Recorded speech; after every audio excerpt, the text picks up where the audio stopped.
আলহামদুলিল্লাহি রাব্বিল আলামিন ওয়াসসালাতু ওয়াসসালামু আলা আশরাফিল আমবিয়া ওয়াল মুরসালিন ওয়া আলা আলিহি ওয়া সাহবিহি আজমাইন ওয়া বা'দ।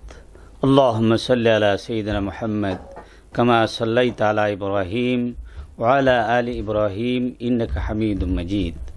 আল্লাহুম্মা বারিক আলা সাইয়্যিদিনা মুহাম্মদ কামা বারাকতা আলা ইব্রাহিম ওয়া আলা আলি ইব্রাহিম ইন্নাকা হামিদুম মাজিদ। সুপ্রিয় শ্রোতা দর্শক, আসসালামু আলাইকুম ওয়া রাহমাতুল্লাহি ওয়া বারাকাতুহু। দূরের এবং কাছের বিশ্বের যে কোনো প্রান্ত থেকে, দেশ বিদেশ থেকে আপনারা আমাদের এই আলোচনায় অংশগ্রহণ করেছেন বা শুনছেন বা দেখছেন, সকলের প্রতি আন্তরিক শুভেচ্ছা ও মোবারকবাদ। সম্মানিত ভাই ও বোনেরা, আসসালামু আলাইকুম রহমতুল্লাহি ওয়া বারাকাতুহু। মহান আল্লাহ পাকের দরবারে লাখো কোটি শুকরিয়া আদায় করছি যে মহান আল্লাহ সুবহানাহু ওয়া তাআলা আমাদেরকে এই বর্তমান করোনা ভাইরাসের মতো মহামারীতে বিপর্যস্ত এই অবস্থায়ও আল্লাহ পাক আমাদেরকে সুস্থ রেখেছেন এবং নিরাপদে রেখেছেন।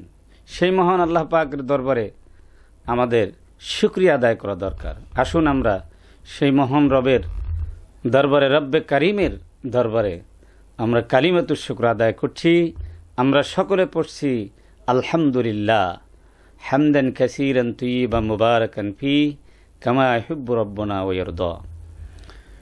সম্মানিত ভাই ও বোনেরা, আমরা আজকের আলোচনায় আমরা আলোচনা করার চেষ্টা করব পবিত্র রমজান মোবারকে।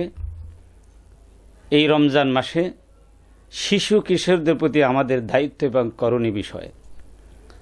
পবিত্র রমজান মোবারকে আমরা একজন পিতামাতা বা মুরব্বী বা ঘরের দায়িত্বশীল হিসেবে বা সমাজের দায়িত্বশীল হিসেবে শিশু কিশোরদের প্রতি আমাদের কি দায়িত্ব রয়েছে এবং কি করণীয় রয়েছে সে বিষয়ে আমরা আলোচনা করার প্রয়াস পাব ইনশাআল্লাহ।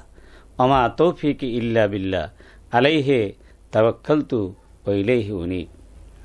সম্মানিত ভাই ও বোনেরা, শিশু কিশোরদের উন্নত মানের ইসলামী শিক্ষাদান ও ইসলামী আইন ও কানুন পালন, আল্লাহকে ভয় করা এবং রাসূল করিম সাল্লাল্লাহু আলাইহি সাল্লামকে অনুসরণ করে চলার অভ্যস্ত করে তোলা মাতা পিতারই কর্তব্য এবং পিতামাতার প্রতি সন্তানের অতি বড় হক। কারণ রাসূল পাক সাল্লাল্লাহু আলাইহি সাল্লাম তিনি আমাদের অনুসরণীয় আদর্শ। তিনি যেমন বয়স্কদের নবী, তেমনি তিনি শিশু কিশোরদের নবী। তিনি পুরুষের নবী, তিনি নারীদেরও নবী। সুতরাং তাকে আমাদের অনুসরণ করে চলতে হবে। আর সেই কিভাবে আমরা অনুসরণ করব, কিভাবে আমাদের জীবনকে আলোকিত করব এবং বিশেষ করে শিশু কিশোররা তাকে অনুসরণ করে কিভাবে তাদের আলোকিত জীবন গঠন করবে সে বিষয়ে শিক্ষা দান করা প্রত্যেক পিতামাতা এবং দায়িত্বশীল মুরব্বিদের অবশ্য কর্তব্য রয়েছে। এখানে আমরা কয়েকটি কর্তব্যের কথা তুলে ধরব, যে কর্তব্যগুলি পবিত্র রমজানুল মোবারকে যদি আমরা পালন করি এবং অনুসরণ করি তাহলে অবশ্যই আমাদের শিশু কিশোর, আমাদের সমাজের পরিবারের শিশু কিশোরগণ তারা তাদের জীবনকে আলোকিত করতে পারবে এবং তারা আদর্শ মানুষ হিসেবে গড়ে ওঠার সুযোগ পাবে। প্রথমেই আমি বলবো যে পবিত্র রমজানুল মোবারক হচ্ছে নুজুল কোরআনের মাস। এই মাসে শিশু কিশোরদের প্রতি আমাদের অন্যতম দায়িত্ব হচ্ছে তাদেরকে সহি কোরআন পড়া, শিক্ষা দান করা এবং তেলাওয়াতের প্রতি উৎসাহিত করা। সম্মানিত ভাই ও বোনেরা, যে এখন বর্তমানে সবাই আমরা এই করোনা ভাইরাসের কারণে লকডাউন অবস্থায় আছি। অনেক শিক্ষিত ভাইয়েরা যারা সরকারি চাকরি করেন, এমনকি মায়েরা যারা সরকারি চাকরি করেন বা ব্যবসা বাণিজ্য করেন, অনেক সময় নিজেদের শিশু কিশোরদেরকে সময় দেওয়ার সুযোগ হয় না। তো এখন কিন্তু আল্লাহ পাক যে কোনো একটা উছিলায় বিরাট একটা সময় সুযোগ করে দিয়েছেন যে আমাদেরকে, বাচ্চাদেরকে, শিশু কিশোরদেরকে তাদেরকে কিছু সময় দিয়ে তাদেরকে দ্বীনি তালিম দেওয়ার সুযোগ করে দিয়েছেন। এই জন্য আল্লাহর দরবার আমরা শুকরিয়া করছি, আলহামদুলিল্লাহ। আল্লাহ রসুল হাদিস শরীফে ইরশাদ করেছেন, নেমাতানে মকবুরুন ফিহিমা কাসিরু মিনান নাস আস-সিহহাতু ওয়াল ফারাগ, যে আল্লাহ পাকের দুটি নিয়ামতের ব্যাপারে বহু মানুষই তারা প্রতারিত এবং ক্ষতিগ্রস্ত হয়ে যায়, তারা এর থেকে আত্মবল্লা হয়ে যায়। সে দুটি নিয়ামত হচ্ছে, একটি হচ্ছে সুস্থতা, আরেকটি হচ্ছে যে অবসর। তো এই মহা দুর্যোগের ভিতরে যারা আমরা সুস্থ আছি, এই সুস্থতাকে বড় নিয়ামত মনে করতে হবে। আর এখন তো আমরা চাকরি বাকরি, ব্যবসা বাণিজ্য থেকে আমরা সম্পূর্ণভাবে আমরা বলতে গেলে আলাদা হয়ে ঘরবন্দি আছি, অনেক সময় পাচ্ছি, জীবনের এই সময়টুকুন কিন্তু চলে যাচ্ছে। আল্লাহ পাক কোরআনুল কারিমে ইরশাদ করেছেন, ফাইজা ফারাগতা ফানসাব ওয়া ইলা রাব্বিকা ফারগাব, যে যখন তুমি সময় পাও, অবসরে যাও, তখন তুমি ইবাদতে ব্রতী হও, তোমার রবের প্রতি উৎসাহিত হও, রবের প্রতি তুমি তার ইবাদত করে তার সন্তুষ্টি অর্জন করার জন্য তুমি নিজেকে তৎপর করো এবং নিজেকে প্রস্তুত করো। সুতরাং আমরা এখন অনেক সময় পেয়েছি। এই জন্য আমাদের শিশু কিশোরদের প্রতি পবিত্র রমজান মোবারকে প্রধান দায়িত্ব হচ্ছে তাদেরকে কোরআন শিক্ষা দেওয়া। তারা যদি কোরআন শিক্ষা গ্রহণ করতে পারে এবং কোরআনের আলোকে তাদের জীবনকে আলোকিত করতে পারে, তাহলে আমাদের পরিবার যেমন একটা আলোকিত মানুষ, আদর্শ মানুষ পাবে পরিবার, পাবে সমাজ, পাবে রাষ্ট্র, এবং এমন আলোকিত মানুষ তারা সমাজ বা রাষ্ট্রকে আলোকিত করবে, এটাই স্বাভাবিক। পবিত্র কোরআনে আল্লাহ রাব্বুল আলামিন বলছেন, আর রহমান আল্লামাল কোরআন খলাকাল ইনসান আল্লামাহুল বায়ান, যে দয়ালু রহমান যিনি শিখালেন কোরআন, সিরজিলেন ইনসান, শিখালেন বয়ান। অর্থাৎ আল্লাহ রাব্বুল আলামিন মানুষ সৃষ্টি করেছেন, আর মানুষ সৃষ্টির উদ্দেশ্যই হচ্ছে কোরআনের তালিম গ্রহণ করা, তালিম দেওয়া। এজন্যই আল্লাহ পাক মানুষকে বাকশক্তি দিয়েছেন, যাতে করে সেই বাকশক্তি দিয়ে মানুষ আল্লাহ পাকের কোরআন শেখে এবং অন্যকে শেখায়। আল্লাহ রসুল বলছেন, খয়রুকুম মান তাআল্লামাল কোরআন ওয়া আল্লামাহু, তোমাদের মধ্যে সবচাইতে উত্তম ব্যক্তি এবং আলোকিত মানুষ, মর্যাদাপূর্ণ মানুষ ওই ব্যক্তি যে ব্যক্তি নিজে কোরআন শেখে এবং অন্যদেরকে কোরআন শেখায়। আসুন আমরা আমাদের শিশু কিশোরদেরকে কোরআন তেলাওয়াত এবং কোরআন বুঝার প্রতি তাদেরকে আমরা অভ্যস্ত করে তুলি। এখন কিন্তু সকল স্কুল, কিন্ডারগার্টেন, প্রাথমিক বিদ্যালয় এবং হাই স্কুল সহ সমস্ত স্কুল কলেজ বন্ধ এবং ছাত্রছাত্রীরা সবাই এখন ঘরেই আছে। এই জন্য এই পবিত্র রমজান মোবারকে কোরআন নাজিলের মাসে আমরা তাদেরকে কোরআন শিক্ষা দেওয়ার ব্যবস্থা করি, কোরআন তেলাওয়াতের ব্যবস্থা করি। দ্বিতীয় যে দায়িত্ব সেটা হচ্ছে শিশু কিশোরদের উপরে, যারা বয়প্রাপ্ত নয়, যারা বালেক নয়, তাদের উপরে কিন্তু রোজা পালন ফরজ নয়। অনুরূপভাবে ফরজ নামাজও তাদের উপর আদায় করা ফরজ নয়, ঠিক, কিন্তু তাদের রোজা পালনে সুঅভ্যাস গড়ে তোলার জন্য মাঝে মাঝে তাদেরকে রোজা রাখার প্রতি উৎসাহ দিতে হবে, উৎসাহিত করতে হবে। অনুরূপভাবে তাদেরকে নামাজি হওয়ার জন্য তাদেরকে উৎসাহ দিতে হবে। এজন্য যে কাজটি করতে হবে সেটা হলো জামাতের সাথে আমরা যদি এখন মসজিদে গিয়ে নামাজ পড়া হয়তো জামাতে সম্ভব হচ্ছে না, কিন্তু ঘরে বসে যদি আমরা পারিবারিকভাবে সবাইকে নিয়ে সালাত জামাতের সাথে আদায় করি, তাহলে এই শিশুকেরাও, কিশোররাও নামাজ পড়তে অভ্যস্ত হবে। ঠিক অনুরূপভাবে যদি আমরা তাদেরকে মাঝে মাঝে এই রোজা রাখার প্রতি উৎসাহিত করি, তাহলে রোজা রাখায় অভ্যস্ত হবে। এই লক্ষ্যে আমাদের যেটা দায়িত্ব সেটা হচ্ছে মাতা পিতা এবং বড়দের সাথে তাদেরকে ইফতার এবং সাহারিতে অংশগ্রহণ করাতে হবে। ইফতার এবং সাহারিতে যদি আমরা অংশগ্রহণ করাই, তারা সাহানন্দে, তারা খুশিতে, তারা আনন্দ চিত্তে তারা রোজা রাখার জন্য কি হবে, তারা রাজি হয়ে যাবে এবং রোজা রাখতে তারা অভ্যস্ত হয়ে যাবে। অনেক সময় দেখা যায় অনেক পরিবারের ছোট্ট ছোট্ট শিশুরা পর্যন্ত বয়স্করা রোজা রাখতে বারণ করলো, কিন্তু তারা রোজা রাখার জন্য অতি উৎসাহী। তাদেরকে আমরা বারণ করব না, বরং তাদেরকে আমরা উৎসাহ দেব। চতুর্থ যে কাজটি আমাদের করতে হবে, বড়দের কাজ করতে হবে, শিশু এবং কিশোরদের প্রতি যেটা আমাদের দায়িত্ব, সেটা হলো যদি তারা রোজা না রাখে, তখন দিনের বেলায় তো তখন তারা খাবে, তারা আহার করবে, তখন তাদেরকে বলতে হবে রোজাদারের সম্মানে একটু তোমরা আড়ালে গিয়ে খাও। এই তালিম তাদেরকে দিতে হবে। তাহলে রোজা রাখা যে কর্তব্য এবং রোজা না রাখা যে এটা অপরাধ, সেটা তাদের ভিতরে একটা ফিলিংস তৈরি হবে, একটা তাদের ভেতরে একটা জিনিস তৈরি হবে, যার দ্বারা তারা ভবিষ্যতে বড় হলে নিজেরা এই রোজা রাখার প্রতি, আল্লাহর ইবাদত পালন করার প্রতি তারা কর্তব্যপরায়ণ হবে এবং তারা অভ্যস্ত হবে। এবং এই অপরাধ, আল্লাহর হুকুম ছেড়ে দেওয়া যে অন্যায় অপরাধ, তার থেকে তারা বিরত থাকার কীভাবে অভ্যাস তাদের গড়ে উঠবে। সম্মানিত ভাই ও বোনেরা, আরেকটি দায়িত্ব হচ্ছে রহমতের মাস সিয়াম সাধনার প্রশিক্ষণের মাধ্যমে একজন প্রকৃত রোজাদার যে সকল গুণাবলী এবং সুঅভ্যাস অর্জন করে থাকে, আমাদের শিশু কিশোরদেরকে সে সকল গুণাবলী অর্জনের প্রতি উৎসাহিত করতে হবে। আর সেসব গুণাবলী হচ্ছে যে, এক নম্বর গুণ হচ্ছে যে প্রত্যেক কাজে আল্লাহর দাসত্ব, গোলামি, আল্লাহর দাসত্ব করতে হবে। আল্লাহর আমরা দাস, তার বান্দা, তার গোলামি করতে হবে যে কোনো সকল ক্ষেত্রে। এই শিক্ষা আমাদেরকে দিতে হবে যে আল্লাহ আমাদের সৃষ্টিকর্তা, আল্লাহ আমাদের লালনকর্তা, আল্লাহ আমাদের পালনকর্তা, সুখ দুঃখের মালিক, সব কিছুর মালিক। একথা তাদেরকে বুঝিয়ে আল্লাহর গোলামিতে অভ্যস্ত করার জন্য তাদেরকে তালিম দিতে হবে।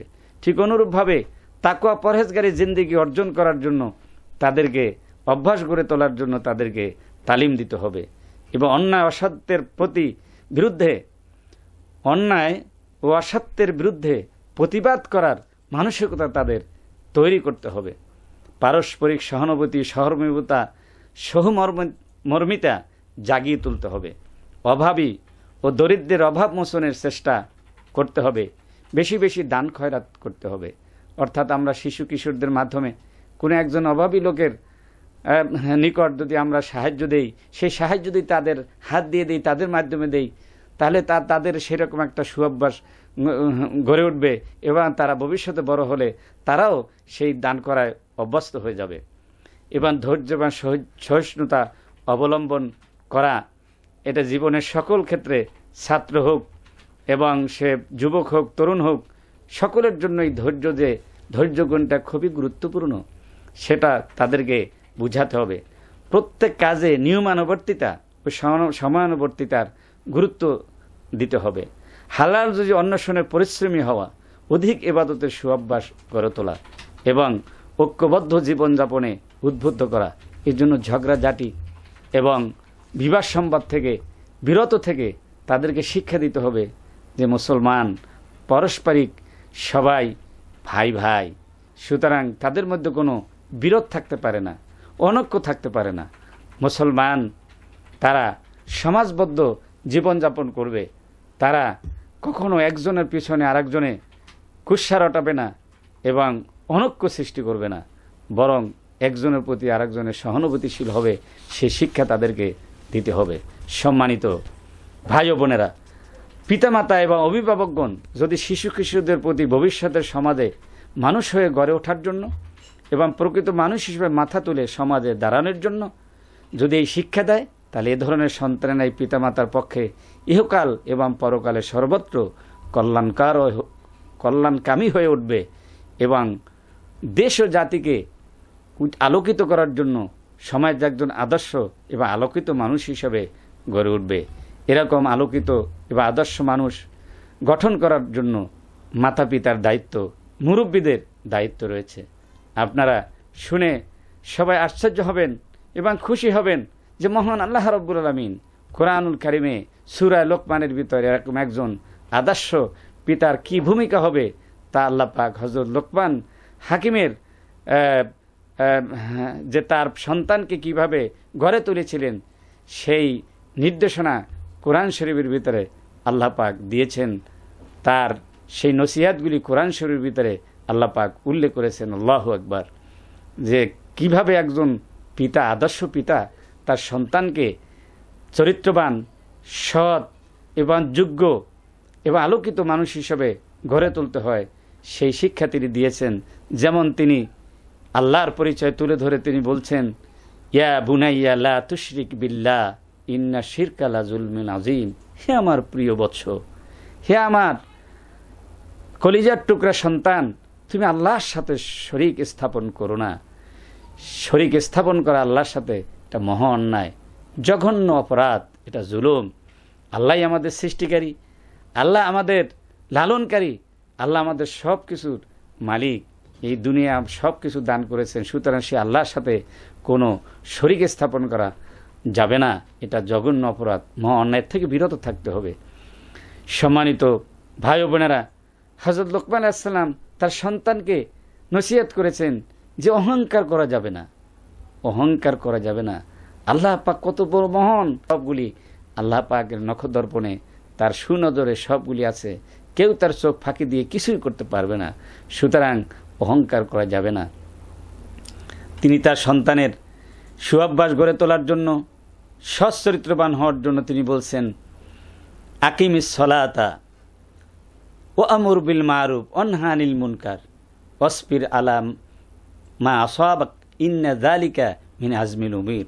হে আমার সন্তান, তুমি নামাজ কায়েম করো, সাথে সাথে তুমি সৎ কাজের আদেশ করো এবং অসৎ কাজ থেকে তুমি বারণ করো লোকেদেরকে, এবং তুমি এই কাজ করতে গিয়ে কোনো বিপদ আপদ মুসিবত আসলে তুমি ধৈর্য ধারণ করো। এটি হচ্ছে খুব কঠিন এবং সুদৃঢ় ব্যক্তির কাজ। এই কাজটি তোমাকে করে যেতে হবে। হযরত লোকমান আলাইহিস সালাম নামাজ প্রতিষ্ঠার জন্য, সৎ কাজের আদেশ এবং অসৎ কাজ থেকে বাধা প্রদানের জন্য এবং আল্লাহর দিনের কাজ করতে গিয়ে যে বিপদ আপদ আসে, সেই বিপদ আপদ ধৈর্য ধারণ করার জন্য নিজ সন্তানকে তিনি ওসিয়াত করেছেন। সেই ওসিয়াত সেইভাবে যদি আমরা সন্তানদেরকে এভাবে তাদের ইবাদতের সুঅভ্যাস গড়ে তোলার জন্য, আলোকিত মানুষ হওয়ার জন্য তাদেরকে এভাবে নসিহত করি, তারাও কিন্তু একদিন সমাজের আলোকিত মানুষ হতে পারে। সম্মানিত ভাই ও বোনেরা, হযরত লোকমান আলাইহিস সালাম আরও বললেন, ইয়া বুনাইয়া ওয়ালা তুসাইয়ির খাদ্দাকা লিন্নাস, যে তুমি গাল বাঁকা করে, ভুরু কুচিত করে মানুষের সাথে কথা বলবে না, ভদ্রচিত তুমি কথা বলো। সভ্য এবং ভদ্রতা শিক্ষা দেওয়ার জন্য হযরত লোকমান আলাইহিস সালাম তার সন্তানকে কিভাবে নসিহত করছেন তিনি বলছেন, ওয়াকসিদ ফি মুশিকা ওয়াগদুদ বিন সাউতিকা ইন্না আনকারাল আসওয়াতি লা সাউতুল হামিদ, যে তুমি চলন বলনে, চলাফেরায় তুমি মধ্যম পন্থা অবলম্বন করো। আওয়াজের ক্ষেত্রেও তুমি সেভাবে মধ্যম পন্থা তুমি কি করো, অবলম্বন করো। নিম্ন আওয়াজে তুমি কথা বলো, বেশি উচ্চ আওয়াজে উচ্চস্বরে তুমি কথা বলবে না। তুমি কি জানো যে অধিক উচ্চ স্বর এবং নিকৃষ্ট স্বর হচ্ছে গাধার। সুতরাং অনেকে মনে করে যে কোনো প্রয়োজন ছাড়াই যদি চিৎকার দেওয়া, চেঁচামেচি করা এবং অনেক বড় বড় আওয়াজে কথা বলা, এটাই বড় তার যোগ্যতার প্রমাণ, এটাই বড় সাহসের প্রমাণ। এটা তার জন্য ভুল, এটা অন্যায়। বরং সব কাজে মধ্যম পন্থা অবলম্বন করা, এটা হচ্ছে বুদ্ধিমানের কাজ, একজন মুমিনের কাজ।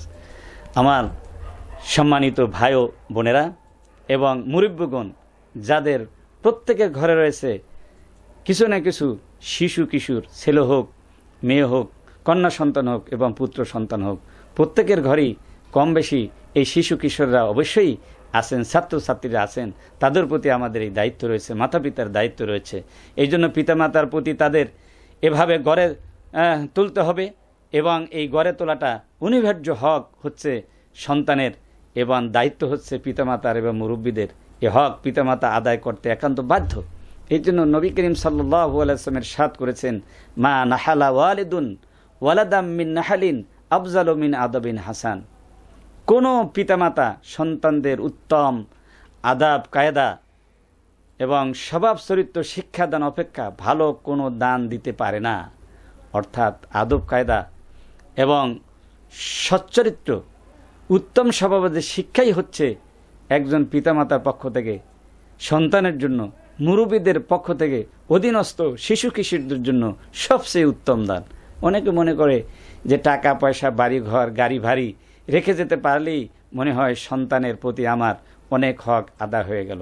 না, গাড়ি বাড়ি রেখে গেলেন, অনেক টাকা পয়সা রেখে গেলেন, কিন্তু তাকে চরিত্র শেখালেন না, কোরআনের চরিত্রে, সুন্নাহর চরিত্রে তাকে গড়ে তুললেন না, তাহলে তার জীবন কি হয়ে যাবে? বিনষ্ট হয়ে যাবে, জীবন ক্ষতিগ্রস্ত হয়ে যাবে।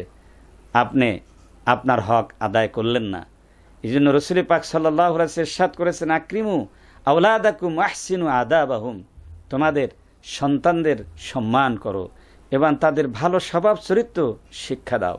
সুতরাং সন্তানদেরকে তাদের সাথে ভদ্রসূচিতভাবে কথা বলতে হবে এবং তাদের আদেশ নিষেধ করতে হবে, তাদের দরদি হয়ে তাদের প্রতি বন্ধু রূপে আচরণ করতে হবে এবং তাদের সৎ চরিত্র শিক্ষা দিতে হবে। যেমনটি করে আল্লাহ রসুল এই তালিম দিয়েছেন, সাহাবা একরাম দিয়েছেন, আমাদের সালফে সালিহিনগণ তারা করেছেন, সেইভাবে আমাদেরকে করতে হবে। আসুন এই পবিত্র রমজানুল মোবারকে আমরা সবাই ঘরেই আছি, আমরা লকডাউনে আছি। সুতরাং আমাদের শিশু কিশোর, আমাদের প্রিয় সন্তানদেরকে এই পবিত্র রমজান মোবারকে তাদেরকে সুসন্তান হিসেবে, আদর্শ মানুষ হিসেবে, আলোকিত মানুষ হিসেবে গড়ে তোলার জন্য আমরা সচেষ্ট হই।